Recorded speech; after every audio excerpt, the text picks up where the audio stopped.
bismillaahi raxmaani raxiim kulanta fayle firsadayaal ha ka dhawaada warka TV koonfur galbeed Soomaaliya warku bantaasiin ku jeedi doona Feysal Dhaayow Huseein qodobada isan ka firsad doontaan buu kumid ahaa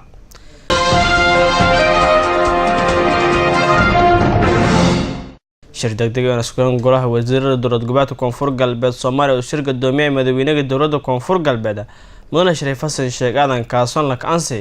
shirkii golaha iskaashiga dowlad goboleedka Soomaaliya gabagabay magaalada Kismaayo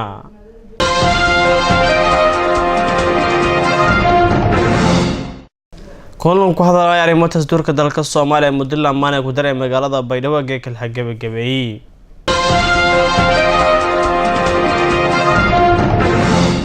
ciidamada Jubbaland oo howlgalka soo beeyay deegaanaha isku magaalada Kismaayo oo kooxda Maleeshiyada Al-Shabaab shacabka dhibaatooyin ka jeesay jartay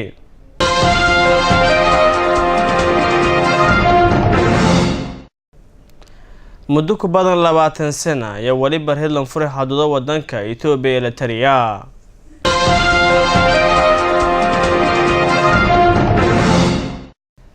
dowladda Turkiga waliba ambaareetay weerar argagixisnimo oo kooxda Maleeshiyada Al-Shabaab ee ka beegsadeen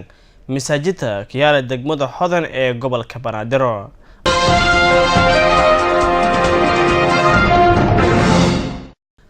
akhbaraadka banaan qodobada isan ka firsad doontaan firsadayaal oo kumid ah muhaajiriin ka dhimay xeebo wadanka Liibiya intaas wali bahana qodobada in ka door karonay hatana ka dhawaada yogi offisan